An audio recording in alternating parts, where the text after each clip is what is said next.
ሰላም ከመይ ጸንሑ ክቡራት ተኸታተልቲ ነዚ ሰዓት ዝሓረናዮም ሓፀርትን እዋናውን ዝበልናዮም ዜናታት እናልኩም መፂና ኣለና ንክትከታተልና ድማ ብክብሪ ንዕድም።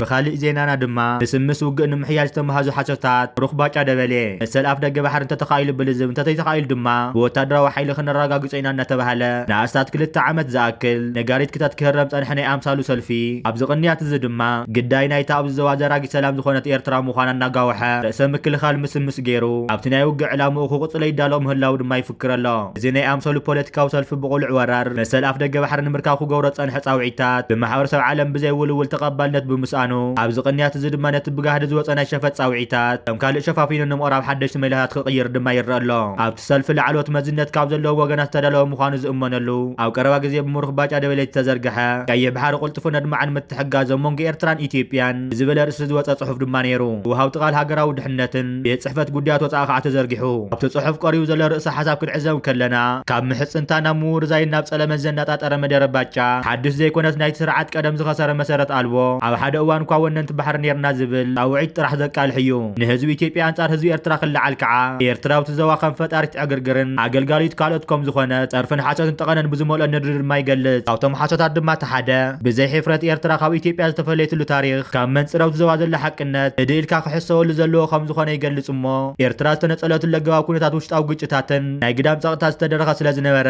ገለፍት ሓዚረኸው ሕጋውን ስነ ምግባራውን ጉዳይኩም ምዃኑ ድማ ይርድ እቲ ወዲ በሻሻውን ባይ ተወከልቲ ብ28 ጥቅምቲ ነጻነት ኤርትራ ዘረጋግጽ ዝኾነ ሕጋው ሰነድ የለን ኢሉ ዝሃተፈ እዩ ዝምሩኽ ድማ ዝደግሞ ዘሎ ሕጋው ነጻነት ኤርትራ ዝጠራጠርን ነጻነት ዘራኽስን ይቅር ዘይባሃሎ ፖለቲካዊ ሓጢያት ይኸዓት ዝፍጽም ዘሎ ብኩሉ መለክዕታት ጸረ መግዛእታዊ ባዕድነት ዓለም ለኻዊ ሕግ ነብቲ እዋን ዝነበረ ኣገባባት ፖለቲካዊ ኣንፈታት ህጉር ኣፍሪካን ኤርትራዊ 1940 ያ ድማ ነጻ ክትወፅእ ነይሩዋ እቲ ኣብ ኤርትራ ዝተፈጸመ ታሪኻዊ ጉድ ብመንጽር ረብሓታት ዝሕል ኩናት ጂኦፖለቲካዊ ጥቕሚ ኣሜሪካ ንሃገራዊ መሰል ኤርትራ ከም መስዋዕቲ ትውፉ ስለ ዝወሰነ ጥራይ ድማ ተጋሂዱ እዚ ታሪኻዊ በደል ድማ ኢትዮጵያ ነቲ ውዲት ምስላት ከም ከዳሚት ካብ ምግልጋል ዝሓለፈ ታራይ ነበራን እዚ ታሪኻዊ በደል ዝመስዋዕቲ ልዕሊ ሻሽሕ ተቓለስቲ ናጽነትን ዘይተኣደነ ኣካላዊ ልምዓታዊ ዕንወትን ክዕረ ዘይኽእል ዝተሰበረ ዕድላት ድማ ክፊሉ እዩ ከምቲ ብመሰረት ሰልፊ ብልጽግና ሎሞ ቅነ ዝበሃል ዘሎ ኢትዮጵያ ኣብ 1991 ናጽነት ኤርትራ ክደግፍ ወይ ክትዕንቅፍ ዝኾነ ስነ መገራዊ ሕጋዊ መሰረት ኣይነበራን ኣብቲ ኤርትራ ዘካየደ ተቓልሲ ናጽነት ኣብቲ ናይ መወዳእታ 10 ዓመታት ብሰራዊት ኤርትራ ተማሪኹ ዝነበረ 1991 ምስ 130,000 ምሩኻት ወተደራት ኢትዮጵያ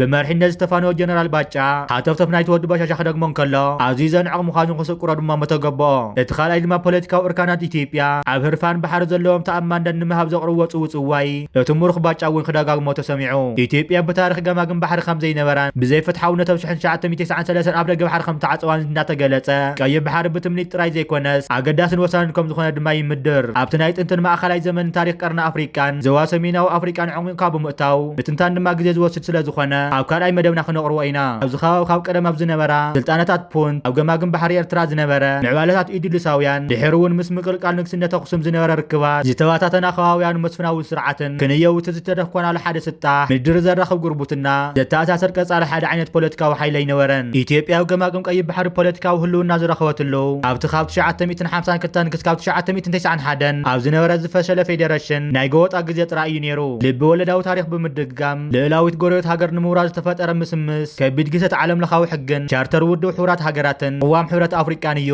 እቲ ሳልሳይ ሓሰቱ ድማ እቲ ናይ ኤርትራ ልምዓታዊ ገስጋስን ዘመዝገቦ ተዓወታት እውን ከናሹ ይፍትን ኤርትራ ግና ክንየው እቲ ዝቆንዕላ ዝነበሩ ቀጻሊ ተጻውኦታት ብተኸታተል ስርዓታት ኢትዮጵያ ንዳርጋ 3 ዕቅድ ናይ ስርዓት ለውጢ ክካየድ ብዝብል ምስምስ ዝፍኖ ዝነበረ ናይ ፕሮፓጋንዳ መደባት ብጎይቶም ዝተጻዕርላ ኣገዳ ሰጊራ እያ ናይ ልምዓት ሽታታት ክትወቅዕ ጸኒሓ ዝኾነት ሃገር ክሰግሮ ብዘይትኽእል ጽንዓትን ሃገራዊ ሓድነትን ውሽጣዊ ሓይልን ነዚ ኩሉ ተጻውኦ ተጻዊራ ድማ ኤርትራ ብክልተ እግራ ቆይማላ ኤርትራ ብከም ትምህርትን ጥዕናን ዝኣመሰሉ ህዝባዊ ግልጋሎት ጥራይ ኮነትን ዕዉት ገዝጋሰ ምዝጊባ ብዘለዋ ባህርያዊ ጸጋታትን ጻዕራ ምስተማሃረን ሞያዊ ዓቕሚ ዘጥረየን ህዝባን ብሩህ መጻእቲ ጽቡቕ ሃገር እያ ስርዓት ሰልፊ ብልጽግና ብዛዕባ ቁጠባዊ ዕብየትን ጽቡቕ ምሕደራን ንኤርትራ ክሰብኽ ወይ ዝተመረኸው ድማ ዓቕሚ የብሉን ሓሊፉ ካብ ዓለማዊ ማዕኸን ገንዘብን ንመቃለሊ ጸገማት ዝውሃብ ልቓሕን ዘየቋርፁ ናይ ዓፀወ ረድኤትን እኽልን ተወሲኹ ኣብ ዝሓለፈ 25 ዓመታት ብሽም ዓለም ለኻዊ ልምዓት ሓገዛት 25 ቢልዮን ዶላር ሓገዝ ተቐበለት ኢትዮጵያ ኣብዚ ማሰነ ቁጠባን ምሕር ድኽነትን ተኣሲራ ዘላ ሃገር እያ ኣብ ቀረባ ግዜ ጸብጻብ ጸብ ዓለማዊ ባንኪ ኣብታ ሃገር ህዝቢ ሰብኣዊ ረድኤት ዘድልዮም 21 ሚልዮን ኢትዮጵያውያን ከም ዘለዉ ድማ የረድእ። ካብ ህዝቢ ኢትዮጵያ እቶም 68 ሚእታዊት ከዓ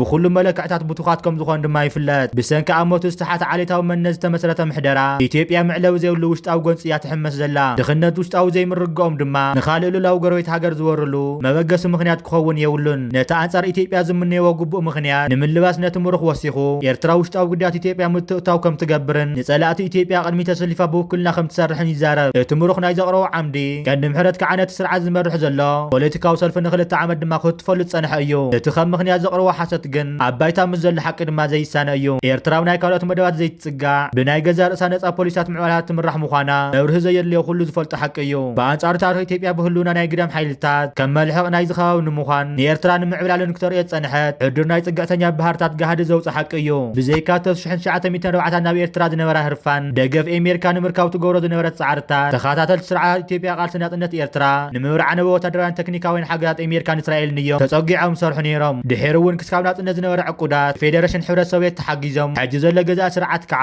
ካብ ሕቡራት ኤምሬት ዓረብን ካልኦት ግዳማውያን ሓይልታትን ብዝተመርኮሱ ሓገዛት ኣብቲ ከባቢ ዘካየደ ወታደራዊ ዕንድራት ድማ ተዓጢቑ ኣሎ። ኢትዮጵያ ዝተፈላለዩ ዕጡቓት ሓይልታት ብሽም ስርዓት ንምልዋጥ እቲ ደገፍ ፍረ ይሃልዎ እምበር ንኣስታ 3 ዕቁድ ክቕጽል ጸንሐ እዩ። ኣብዚ ከባቢ ሰላምን ምርግጋእን ዝዘርግ ስግኣት መን ከም ዝኾነ ዓለም ለኻዊ ማሕበረሰብ ኣጽቢቑ ድማ ላልይዎ ይርከብ ኣሎ። ኤርትራ ኣንጻር ኢትዮጵያ ይኹን ነት ጎራዊት ሃገር ዝኾነ ናይ ምስፍሕፋሕ ናይ ጎወጣ ዛዕባታት የብላን። ውግእ ዘስዕቦ ቁጠባዊ ዕንወትን ሰብኣዊ ክሳራን ኤርትራ ጽቢቓ ትፈልጦ እያ። ኣብ ዓንታት ዓለም ለኻዊ ሕጊ ዝተመርኮሰ ልዕላውነት ግዛታዊ ክብሪ ሃገራትን ህዝብታትን ምቕባል ሕድሕዳዊ ምክብባር ተኣምን ኤርትራ ወትሩ ምስ ጎራዊታ መደባት ሰላም ምርግጋእን ምትሕጋዝ ከዓ ዘትጽዕር ዘላ ሃገር ምዃና ድማ ምስክር እዩ።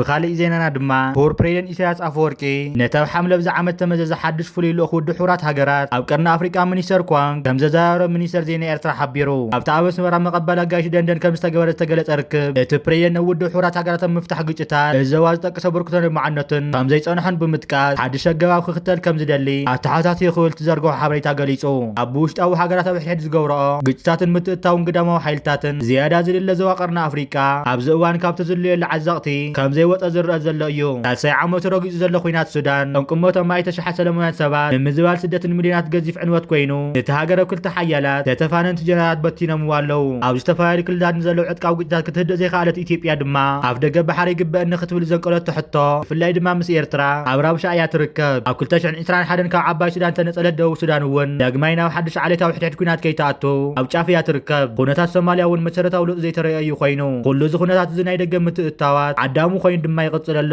ኣብዚ ውህብ ኩነት ድማ ውድብ ሕቡራት ሃገራት ዘቕርቦ ፍታሕ ክስካብ ሕጂ ዘይምህላው ክውቀስ ዝጸንሐ ጉዳይ እዩ። ብዘይ ቅጥዕን ተሓታትነት ዝተመልአ ምቓን ፍታሕ እማምን ዓቃቢ ሰላም ብምስዳድ ጥራይ ፍታሕ ክኸውን ከም ዘይኽእል ክቡር ፕሬዝደንት ኢሳያስ ኣፈወርቂ ጠቒሱ ድማ ይብል እቲ ብሚኒስትር ዜና ኤርትራ ተዘርግሐ ሓበሬታ ኣብ ዝሓለፈ ሰሙነ ግብፂ ዕደት ገይሩ ድሕሪ ምምላሱ ምስ ቴሌቭዥን ኤርትራ ብዓረቡ ዝገብሮ ቃለ መጠይቕ ክቡር ፕሬዝደንት ኢሳያስ ኣፈወርቂ ኣብቲ ምስ ሶማልያ፣ የመን፣ ጅቡቲ የመን ዝዳለው ወሽመት ዘሻቕል ወታደራዊ ኩነታት ይምዕብል ከም ዘሎ ድማ ኣሚቱ ምንባሩ ይርስዕን። እቲ ዘሻቕል ኣብቲ ገለ ናይ ወፃኢ ሓይልታት ቦታ ንምሓዝ ፈተናት ምክያዶም እዩ ዝበለ ክቡር ፕሬዝደንት ኢሳያስ ኣፈወርቂ ኣብ ቄጠራ ወታደራዊ ማዓስከር ንምሓዝ ዝግበር ፈተናት ዘሎ ደሰስ ቄጠራ ኣካል የመን ኮይና ኣብ ቀርኒ ኣፍሪቃ እያ ትርከብ ክብል ገሊጹ ነይሩ። ኣብዚ ምስ ፍሉይ ልኡኽ ሚኒስተር ጉያንግ ዝተገበረ ርክብ ንግደ ዘበዋን ውድባት ዝነቐፈ ክቡር ፕሬዝደንት ኢሳያስ ኣፈወርቂ እዚ ውድባት ብሰንኪ ምትእታው ካብ ዕላማታቱን ድልሂፁ እዩ ክብል ድማ ወቂሱ። ኤርትራ ኣብ ሕብረት ኣፍሪቃ ይኹን ዞባዊ ውድብ ኢጋድ ተሳትፎ ከም ዘይብላ ዝፍለጥ ኮይኑ ኣብቲ ናይ ግብፂ ዕደቱ ምስ ሓንቲ ቴሌቭዥን ካይሮ ዝገብሮ ቃለ መጠይቕ ድኽመት ሕብረት ኣፍሪቃ መርኣያ ድኽመት ሃገራት እዩ ብምባል ኣባላት ሃገራት ሓላፍነት ወሲደን እትውድብ ክምስርሕ ክገብሮ ኣለወን ካልኦት ጥራይ ኢድና ክነዋጣውጥ የብልናን ክብል ድማ ገሊጹ ነይሩ።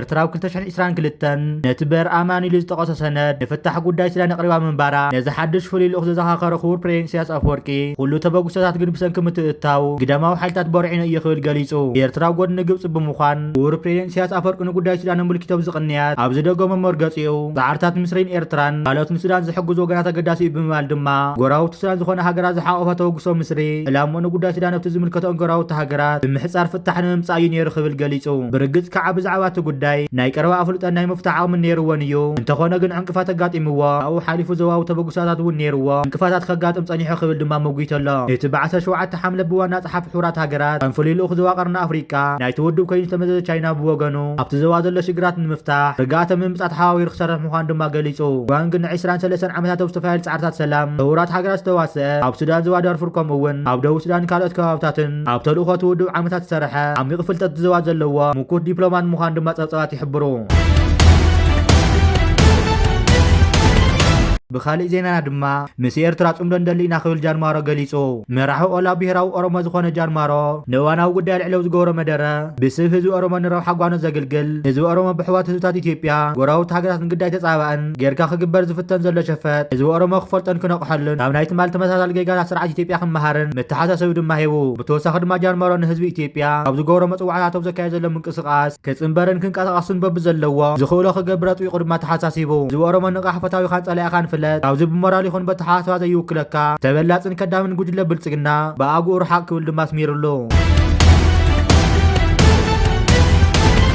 ካልእ ዜናና ድማ ኣብ ማእኸላይ ባሕሪ ብዘጋጠመ ሓደጋ ጀልባ 42 ስደተኛታት ሞይቶም ክኾኑ ከም ዝኽእሉ ተገሊጹ ኣብታ ጀልባ ተጻዒኖም ካብ ዝነበሩ 47 ደቂ ተባዕትዮን 2 ደቂ ኣንስትዮን እቶም 7 ስደተኛታት ከም ዝደሓኑ ዓለማዊ ውድብ ስደተኛታት ኣፍሊጡ እታ ጀልባ ካብ ገማግም ባሕሪ ትርከብ ዘዊራ ዝተባሃለት ከተማ ሊብያ ምስ ተበገሰ ድሕሪ 6 ሰዓታት ብ3 ሕዳር ከም ዝተገልበጠትን እቶም ብሂወት ዝተረፉ 7 ካብ ሱዳን ናይጀርያ ካሜሮን ሶማልያ ዝተወገሱ ምዃኖም ትካል ሕቡራት ሃገራት ሓቢሩ ብኻሊእ ዜናና ድማ እስራኤል ድሕሪ ምቁራጽ ተኽሲ ኣብ ቀዛ ልዕሊ 1500 ህንጻታት ከም ዝዓነወ ድማ ተገሊጹ እስራኤል ብዓሰተ ጥቅምቲ ምስ ሓማስ ተኽሲ ምቁራጽ ካብ ስማዕማዕ ንድሓር ኣብ ትሕቲ ቁፅራ ኣብ ጸንሑ ከባብታት ቃዛ ልዕሊ 1500 ህንጻታት ከም ዘዕነወት ተገሊጹ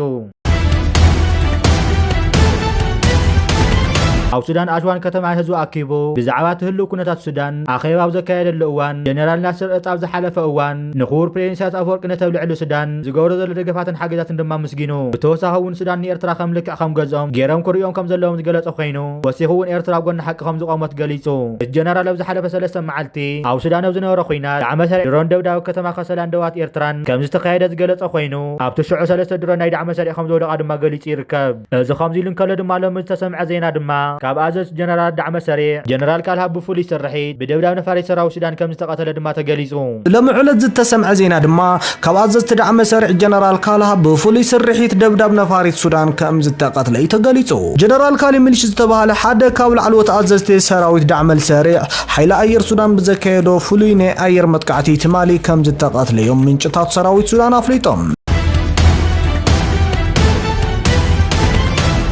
ኣብዚ ቀረባ እዋን ነውሱ ባዕሉ ሙሉእ ጀነራል ላዕለዋይ ሓላፍነት ሃገራዊ ድሕነትን ዝሸመ ካልኣይ ምክትል ፕሬዚደንት ደቡብ ሱዳን ቤንጃሚን ቦልሜል ካብ ስልጣኑ ከም ዝለቐቐ ተገሊጹ ብመሰረት ዝተፈላለዩ ማዕኸናት ዜና ዓለምና ዘርግሖ ዘለዎ ሓበሬታ ኣብ ውሽጢ ሓፂር ግዜ ካልኣይ ምክትልን ኣብ መኻር ፕሬዚደንት ማርያዳት ኮይኑ ዝተሸመ ጸኒሑ እውን ነውሱ ባዕሉ ሙሉእ ጀነራል ላዕለዋይ ሓላፍ ሃገራዊ ድሕነት ዝተመንየላ ወዲ 47 ዓመት ነጋዳይ ቤንጃሚን ባልመል ካብ ስልጣኑ ከም ዝተባረረ ክፍለጥ ተኻኢሉ እቲ ውሳነ ፕሬዚደንት ሳልቫኪር ዝተወሰነ ኮይኑ ቤንጃሚን ባልመል ካብ ስልጣኑ ናይ ጀነራል ማዕርጉን ድማ ወሪዱ ጌስ ክኸውን ከም ዝተወሰነ ድማ ተገሊጹ ዓዲ ቀይሕ ሓደጋ መኪና ብሰብን ንብረትን ጉድኣት ወሪዱ ኣብ ንእስ ዞባ ዓዲ ቀይሕ ብ9 ሕዳር ሰዓት 4 ፈረቓን ድሕሪ ቀትሪ ብዘጋጠመ ሓደጋ ምንግልባጥ መኪና ኣብ ሰብን ንብረትን ጉድኣት ወሪዱ እዛ ቁፅሪ ሰሌዳ ER1 9275 ዝተቐለት ኒሳን ፓትሮል ዝዓይነታ መኪና 6 ሰባት ጽዒና ካብ ሰናዓፈ ናብ ዓዲ ቀይሕ እናተጓዓዘት ኣብ ከባቢ ተኮንዳዕ ካብ ጽርግያ ወጻእ ብምግልባጣ ኣውቲስታ ዝርከቦም ተሳፈርታት ብከቢድን ፎኩስን ቆሲሎም ኣብ ሆስፒታል ዓዲ ቀይሕ ተዓቂቦም ከም ዘለዉ ድማ ተሓቢሩ ካብ መደበር ፖሊስ ዓዲ ቀይሕ ኑር ዓብደልዋስ ኣብ ዝሃቦ ሓበሬታ ጠንቂ ናይቲ ሓደጋ ሸለልቲ ዘንቀሎ ኣቀዲምካ ኩነታት ጥዕና መኪናኻ ዘይምፍላጥ ከም ዝኾነ ገሊጹ በታ ሓደጋ መኪና ጥራይ ልዕሊ 80,000 ናቕፋ ዝግመት ዕንወት ከም ዝወረደ እውን ኣፍሊጡ